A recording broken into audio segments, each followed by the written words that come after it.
जय भोलेनाथ, जय श्री राम। नमस्कार दोस्तों, स्वागत है आपका मेरे चैनल शिवदीप वॉइस में। ऐसे में मासिक धर्म के बारे में तो सभी को पहले से ही पता होता है, लेकिन अगर आपको लगता है कि नवरात्रि में पीरियड आ सकते हैं तो व्रत ना करें। लेकिन जो महिलाएं व्रत रखना चाहती हैं वह पहला और आखिरी व्रत रख सकती हैं। इस दौरान माँ के अलावा पूजन सामग्री, कलश आदि को ना छुएं, बल्कि दूर से ही माँ के दर्शन करें। हिंदू मान्यता के मुताबिक मासिक धर्म के दौरान मंदिर में जाना वर्जित है। ऐसा माना जाता है कि इस दौरान महिलाओं के शरीर में ऊर्जा का संचार ज़्यादा होता है, जिसे भगवान सहन नहीं कर पाते हैं। अगर आपने व्रत का संकल्प ले लिया है तो पीरियड्स आ जाते हैं तो व्रत जारी रखें और पूजा किसी और से करवा सकते हैं। पूजा के दौरान घर में सारी चीज़ों से दूर रहें। मासिक धर्म खत्म होने के बाद नहाकर साफ कपड़े पहनकर माँ भगवती की पूजा करें। दुर्गा सप्तशती का पाठ पढ़ा या सुना जा सकता है।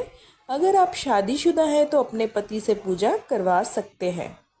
अगर आपको पीरियड्स आ जाते हैं तो आप नवरात्रि का प्रसाद बना सकती हैं और अगले 9 दिनों तक उपवास भी रख सकती हैं। अगर 5वें दिन कोई महिला पीरियड्स में रहती है तो ऐसी स्थिति में कन्या पूजन और हवन नहीं करना चाहिए।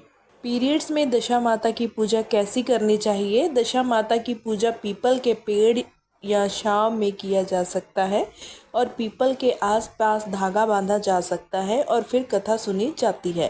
पूजन करने के बाद महिलाएं घरों पर हल्दी और कुमकुम के छापे लगाती हैं।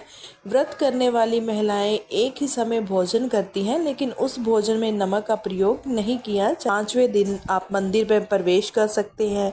शास्त्रों के अनुसार पीरियड समाप्त होने के बाद का 5वां दिन शुद्धिकरण के लिए सबसे अच्छा माना जाता है।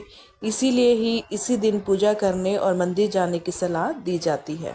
पूजा पाठ के सामान को नहीं छूना चाहिए। पूजा पाठ के दौरान दूर बैठकर किसी और से पूजा करवा सकती है महिलाएं और मन में मंत्रों का जाप कर सकती हैं।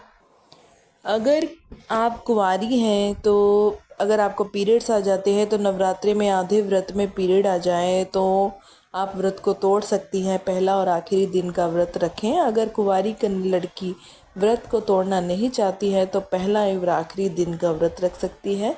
इन 2 दिनों में ही वह माँ के दर्शन कर सकती है और पूजा में शामिल हो सकती है। इसी तरह की और जानकारी के लिए मेरे चैनल को सब्सक्राइब करना ना भूलें।